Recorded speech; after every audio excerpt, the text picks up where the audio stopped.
I'm Maggie, a 35-year-old nurse. My husband, Jason, is 40 and a corporate employee.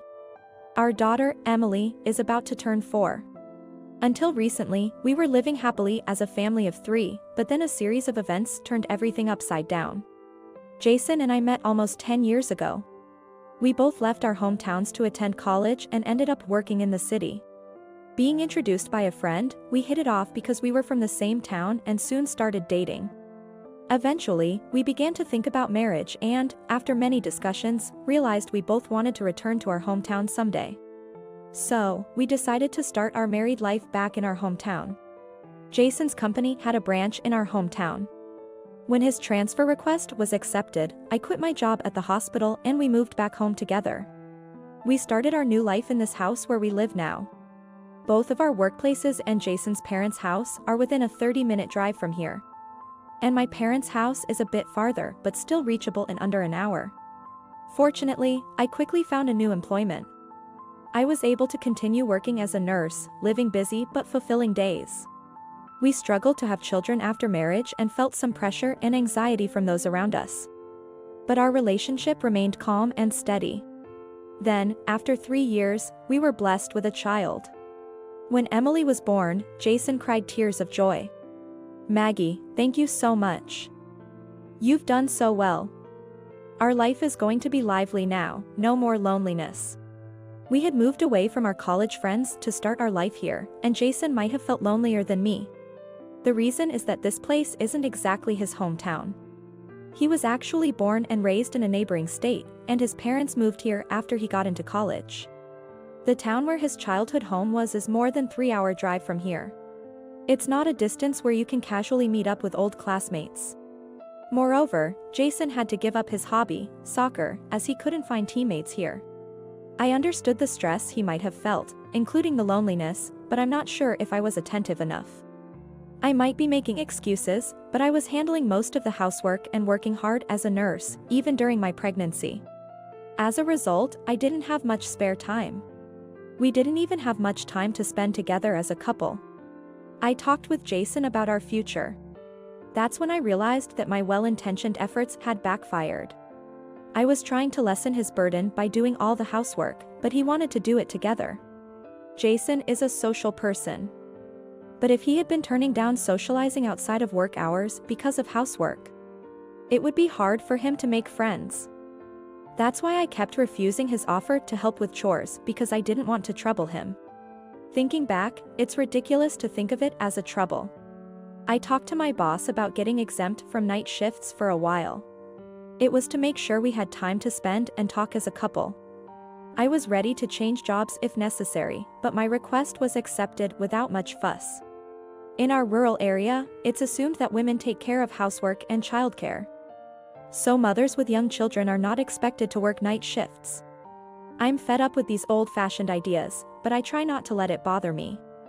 Jason was teased for being a modern dad just for taking Emily to her checkups and vaccinations, but we just ignore it. As Emily grew and could do more things day by day, we, as a couple, rejoiced together, and before we knew it, 4 years had passed. But lately, I've been worried. Jason's behavior has become strange, or rather, distant. When I talk to him, he either ignores me or just gives perfunctory responses. He seems less interested in Emily too. He's been taking her to his parents' house more often but has stopped playing with her outside near our home. At first, I thought it was my imagination, but it's been getting worse, and he's stopped doing any housework or childcare. Shutting himself in his room. He's started coming home late on weekdays and going out randomly on weekends. Emily has also stopped talking to Jason much. What should I do? This isn't good for my daughter. But my husband doesn't seem to be willing to talk about it.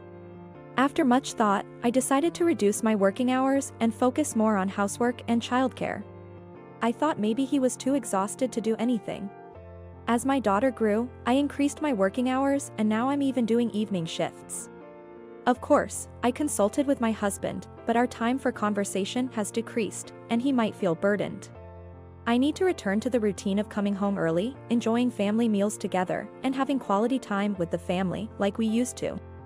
I spoke up and managed to switch back to daytime shifts only. I've been trying hard, making meals from scratch instead of buying pre-made dishes, but there's been no change in my husband's behavior. He doesn't initiate conversation and responds unenthusiastically when I talk to him. He doesn't even try to look at me. When I ask if he's tired or if there's something bothering him, he just says, nothing in particular, so I've stopped talking more than necessary. Even though I know something needs to be done, I can't find a solution, and now my husband is about to take a long break from work. In his company, after a busy period, employees take turns taking about a week off to use up their vacation days. I really wanted to travel or do some leisure activities with my daughter, who has become more understanding. But I didn't want to add to my husband's stress, so I gave up on the idea. Instead, I made a suggestion to help him relieve stress. Do you have any plans for your upcoming time off? Nothing in particular. How about visiting your old classmates? Or you could go on a trip with your parents. Yeah, maybe I will. On the day, my husband left without saying anything. He returned home a week later, but I have no idea where he was or who he was with.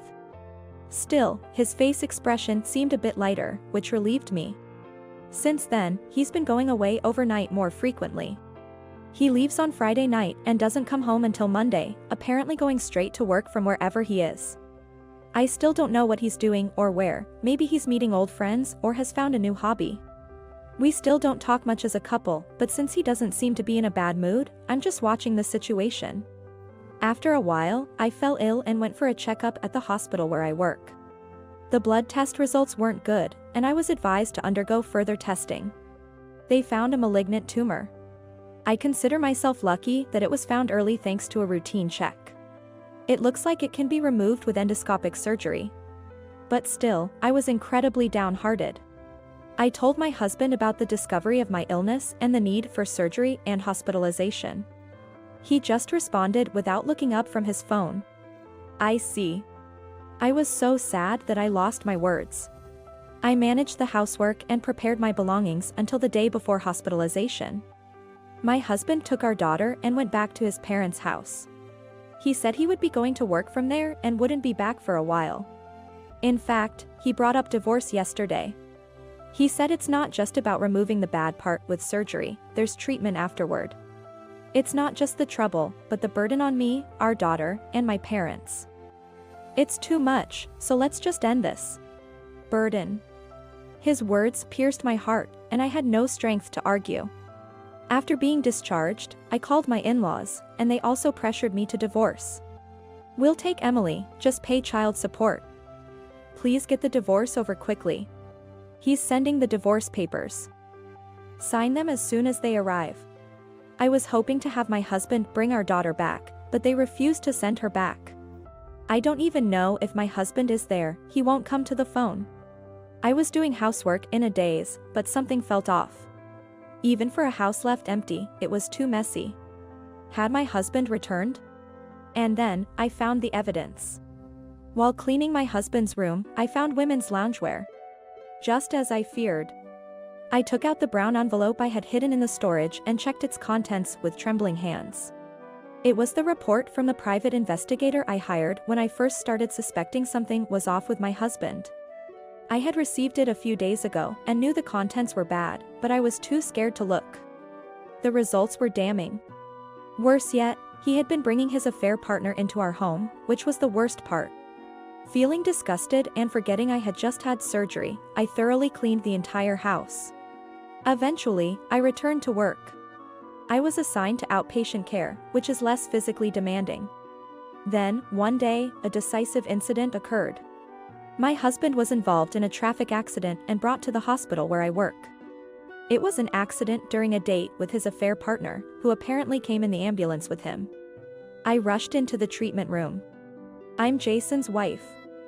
Is my husband here? Seeing me, the room buzzed with whispers. The hospital staff thought the two brought in were a married couple, not involved in an affair. Wait, your husband? Then who was the woman earlier? Oh, she's gone. She had just a scratch and went home, people murmured while attending to him. Okay, let's get you out of these clothes. Suddenly, my husband started yelling, "Don't look. It's okay." While being restrained by several nurses, his shirt and undershirt were removed. What? I couldn't help but gasp. There was a tattoo on my husband's chest. A heart pierced by an arrow, with a woman's name. I couldn't believe it. Leaving my husband, who was causing a commotion, I rushed out of the treatment room. I had confirmed he wasn't in life-threatening danger and didn't want to be embarrassed further. My husband was hospitalized for a broken clavicle and ribs. I got permission and went home to get his change of clothes. A few hours later, I entered his hospital room with his belongings, finding my husband in bed after treatment. My in-laws and daughter were also there. Mommy. Emily, have you been good? Yeah. Mommy, are you getting better? Yes, I'm getting better. My daughter's concern for my health gave me strength. I told my husband and in-laws that I had something to say and asked a colleague to look after Emily. I've decided to divorce Jason. Now. What's going on in a time like this? It's okay, Mom. Better sooner than later. I'll take care of Emily. What? Don't be ridiculous. We'll take Emily. Then let me ask, do you know where Emily wants to go the most? What vegetables has she learned to eat well? What's her favorite character? You can't answer, can you? You haven't been spending time with Emily, have you? Just leaving everything to your parents, right? I handed the brown envelope to my father-in-law afterward. My in-laws, after seeing the contents, were silently pale. But they didn't lose their composure. They must have known about their son's affair. I will take custody of our daughter.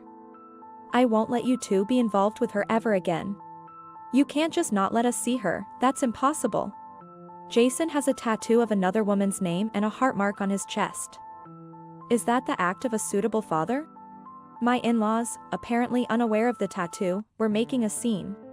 I continued, unfazed. I mentioned the disarrayed house, the women's loungewear on the messy bed. It's absolutely unforgivable that he brought his affair partner to our home while his wife was hospitalized. My in-laws, by turning a blind eye to their son's affair and neglecting his daughter, were as guilty as he was. I declared my intent to fight for custody and demand child support. And to seek alimony from my husband and his affair partner. I cannot entrust my daughter to a father who abandons her for an affair. My mother-in-law tried to say something. Probably about how they've been properly taking care of my daughter. I ignored her and pressed on. If you want mediation or a court battle, go ahead. But remember, it might become public knowledge that Jason's affair is the reason. Soon after, the divorce was finalized, and I got custody of our daughter, so we moved. Turns out my ex-husband's affair was a double adultery, and he's also being sued for alimony by his partner's husband. In our small town, the rumors eventually spread, and my ex-husband is now in an awkward position at his company. But he can't quit his job because of the alimony and child support payments. Interestingly, my ex-husband didn't have savings, so his father extended his retirement and his mother started working part-time to help out. Since tomorrow is a day off, let's go out. Emily, where do you want to go? I want to see the elephants. Then let's go to the zoo and eat something delicious on the way back. Yay! My health has improved, and I'm living peacefully with my daughter.